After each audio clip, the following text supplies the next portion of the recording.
Assalamualaikum warahmatullahi wabarakatuh. Alhamdulillah wassalatu wassalamu ala Rasulillah. Kita masuk ke tanda-tanda tukang sihir. Karena di Indonesia cukup banyak orang yang tukang sihir sebenarnya, tapi mengaku sebagai kiai, ustadz, dai, haji, menggunakan kopiah hitam, menggunakan kopiah putih, ya, tidak jarang juga menggunakan surban. Jadi orang-orang awam tertipu dengan masalah itu. Maka ada ciri-cirinya sehingga kita bisa membedakan mana dai, mana ustadz, mana kiai yang sebenarnya, mana tukang sihir itu. Yang pertama, ciri-ciri penyihir adalah bertanya kepada pasien tentang nama ibunya. Jadi bukan nama ayah. Dan ini seringkali mereka lakukan. Sayangnya saya bilang banyak lembaga-lembaga kita mengikuti cara-cara penyihir ini. Siapa nama ibu kandung Anda? Karena dalam Islam kita tahu ajaran Allah Subhanahu wa taala, ajaran yang benar adalah menanyakan siapa nama ayah. Walaupun ayah kita orang kafir, tetap saja kita nisbatkan diri kita kepada dia. Ya. Maka menanyakan ciri pertama adalah siapa nama ibu kandungnya. Yang kedua, meminta hewan dengan kriteria tertentu. Misal ayam hitam, ayam putih, atau jenis burung-burungan. Ya. Itu didatangkan. Dan ini tidak mungkin, mustahil terjadi pada seorang ustadz atau kiai yang benar. Di jalan Allah nggak mungkin. Saya mau jawab pertanyaanmu tapi bawa kepada saya ayam putih. Itu nggak mungkin terjadi. Pernah nggak ada di sini saya minta ayam putih darinya? Hah? Atau minta kambing? Tidak pernah sama sekali. Nah itu ciri-ciri mereka. Yang ketiga, meminta darah dari hewan yang disembelih. Kalaupun hewan itu sudah didatangkan, dia suruh sembelih atau dukunnya menyembelihnya, tapi cara menyembelihnya sesuatu yang aneh, baik dengan menggunakan silet misalnya sehingga hewan itu tersiksa, atau menarik kepalanya, atau menjepit dan seterusnya. Dan itu tanpa menyebut nama Allah. Selain menyembelihnya, selain cara yang Islam, cara yang diajarkan oleh Allah, juga dengan cara darahnya diambil, lalu dioleskan darah tersebut pada bagian tubuh pasien yang sakit atau yang datang mengeluh, dan memerintahkan agar sembelian tersebut tidak dimakan tapi dibuang di tempat-tempat reruntuhan atau dekat batu atau pohon, yang memang sebenarnya tujuannya untuk dijadikan sebagai sesajen bagi syaitan-syaitan yang telah membantu para dukun-dukun itu. Itu yang ketiga. Yang keempat, meminta jejak dari orang yang datang kepadanya seperti pakaian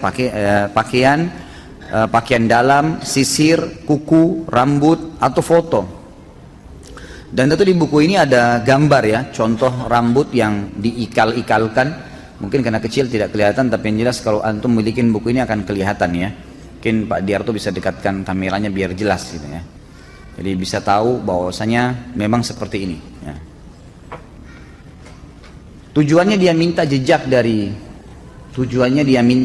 dari pasien yang datang adalah karena pasien yang datang kepada dukun juga dianya sendiri disihir supaya menjadi pelanggan ya, sering datang, kapan-kapan saja bisa dikuatkan sihirnya, dia datang. Mungkin dia rindu sama dukunnya, mungkin dia ingin bertanya sesuatu, atau syaitan yang sedang ditugaskan memang diberhentikan sehingga reaksi sihirnya kurang dan seterusnya. Kemudian yang kelima, menulis mantra-mantra, simbol-simbol, huruf-huruf lepas, nomor-nomor atau dalam persegi empat atau lingkaran, baik itu dalam tulisan Arab atau tulisan yang lainnya. Yang keenam, memberikan jimat, baik itu dalam bentuk kepada pasien, diantaranya ada yang kecil dan besar, berbentuk segitiga atau segi empat, dilipat dalam kulit, potongan besi atau potongan perak. Di dalamnya berisikan permohonan bantuan bernuansa syirik, nomor-nomor atau huruf-huruf. Ada kalanya tukang sihir menyuruhnya agar menggantungkan jimat tersebut di lehernya, di lengan, dikalungkan atau di lengannya, atau meletakkannya di bawah bantal bila memang targetnya adalah pasangan hidupnya. Dan di sini tentu ada gambar-gambar juga. Di buku ini cukup lengkap gambar-gambarnya walaupun bukunya kecil. Contoh-contoh daripada jimat-jimat itu. Kemudian yang ketujuh, memberikan benang dari bulu binatang atau tali yang ada bundalannya atau simpul-simpulnya. Ini semua diberikan, dan ini mustahil terjadi pada seorang ustadz, nggak mungkin. Dai jalan Allah nggak mungkin kasih jimat, suruh pakai. Pokoknya cirinya kalau sudah kasih jimat, biar pakai kopiah, biar pakai apa, jangan dipercaya, udah dukun pasti. Yang kedelapan, memberikan pasien barang-barang untuk ditanam di dalam tanah, dan ini mustahil terjadi pada dai, nggak mungkin. Tapi dukun-dukun pasti memberikan sesuatu untuk ditanam, baik di rumahnya, di tempat kerjanya, ya kan? Atau bahkan ditanam ke dalam tubuhnya sebagai susuk kalau kita biasanya. Yang kesembilan, memberikan pasien kertas-kertas yang bertuliskan mantra-mantra dan memberikan dupa untuk dibakar pada waktu terbenam matahari, terbit matahari, atau waktu siang hari, atau dikenal dengan kailula dalam bahasa Arab. Lalu kemudian tentu dupa-dupa tersebut memang disyaratkan diberikan untuk setan-setan yang sedang bertugas pada waktu itu dari para dukun, sehingga setan mengetahui kalau si dukun dan pasien tadi patuh padanya. Yang ke-10, menuliskan untuk pasien huruf-huruf lepas pada bejana, pada piring atau keramik, atau pada potongan-potongan kayu dengan material tertentu yang bisa dicairkan, atau dengan za'faran, wangi-wangian.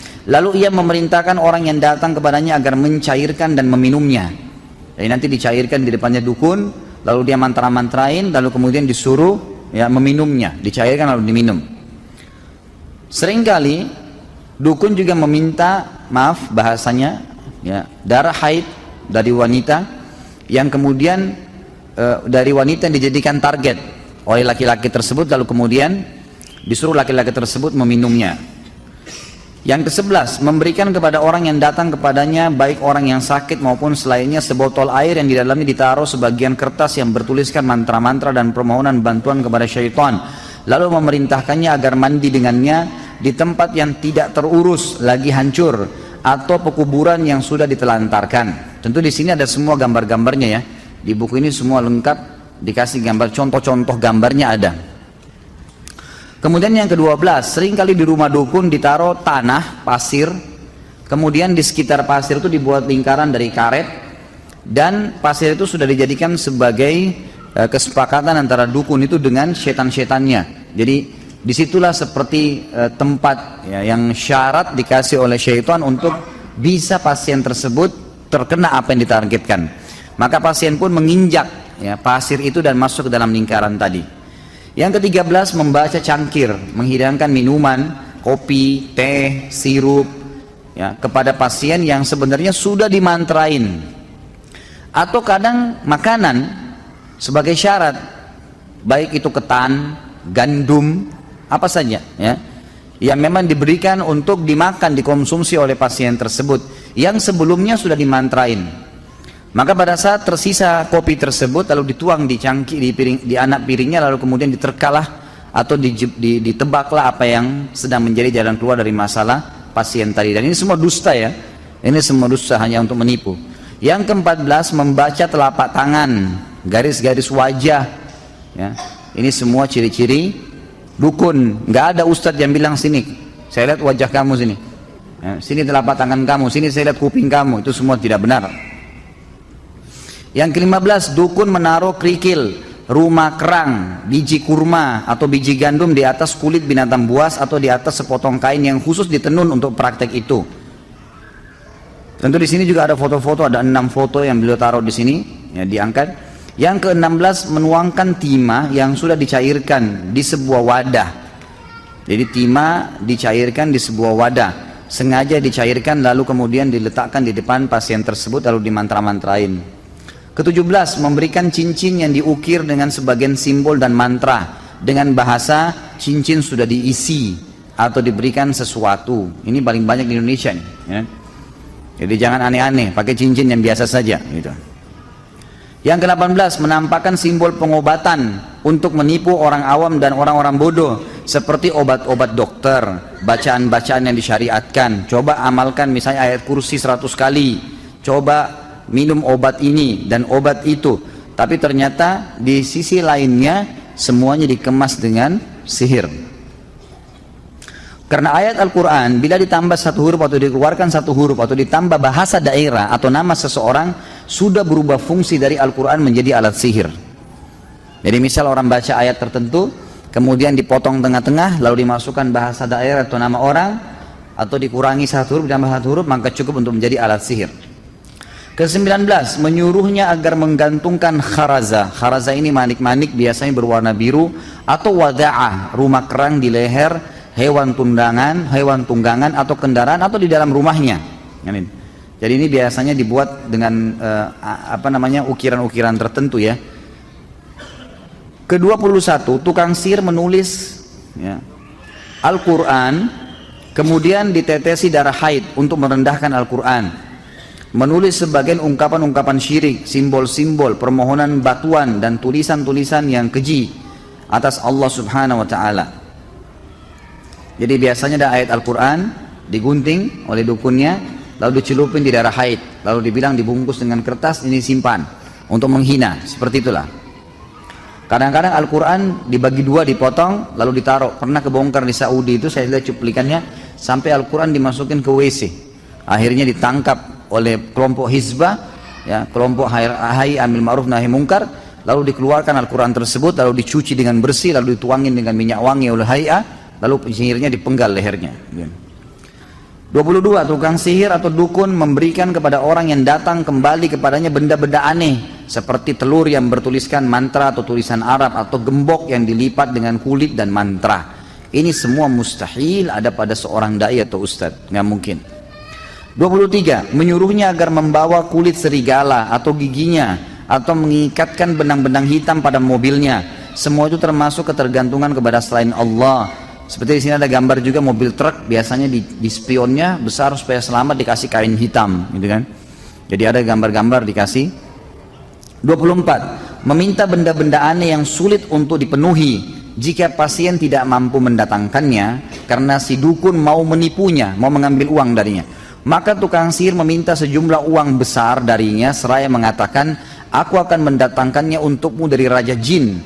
Di antara contohnya, meminta 11 tikus yang ditangkap pada malam pada waktu siang, atau meminta tikus yatim atau kerabuta. Nah, ini saya sebagai ustadz aja baru tahu ada tikus yatim ya. Susah tuh, kena nyari tikus yang mati ayahnya kan. 25, tukang sihir atau dukun mengabarkan identitas seseorang, namanya, nama ibunya, daerah asalnya, dan problem yang sedang dihadapinya yang karenanya dia datang. Jadi ternyata semua dukun itu, semua dukun, di depan rumahnya ada syaitan yang ditugaskan sama dia. Syaitan ini setiap ada pasien datang, bekerja sama dengan korinnya orang itu, pendampingnya dari syaitan. Jadi mereka komunikasi, ini orang ada masalah apa sih, korinnya tahu semua nih. Orang ini begini, orang ini begini, orang begini, lagi ada masalah rumah tangganya, lagi begini, lagi pusing dengan masalah kerjanya, lagi punya utang, dilaporin semua. Jin, setan yang bekerja sama dukun ini datang melapor, nih orang begini, nama orang tuanya, nama semua. Begitu masuk, kamu si fulan ya, nama ayah kamu ini ya, nama ibu kamu ini ya, dan seterusnya, gitu kan? Maka ditebak semua, kamu punya masalah ini kan, kamu punya masalah ini kan. Maka itu semua ciri-ciri dukun. Kalau ustadz mustahil tahu masalah itu, gitu kan? Kemudian 26, memberikan air kepada sebagian pasien seraya memerintahkannya agar meletakkannya di bawah cahaya bintang-bintang. Itulah yang biasa mereka sebut dengan air yang terkena cahaya bintang. Ini termasuk praktek para tukang sihir. Yang ke-27, qomat kamit dan membaca azimat dan mantra-mantra yang tidak bisa difahami maknanya. 28, ciri yang terakhir adalah menyuruh pasien agar membundali benang-benang dan tali-tali pada pohon tertentu, sehingga pasien tersebut meyakini benang itu bisa memberikan manfaat. Seperti itulah, ini ciri semuanya dukun dan penyihir.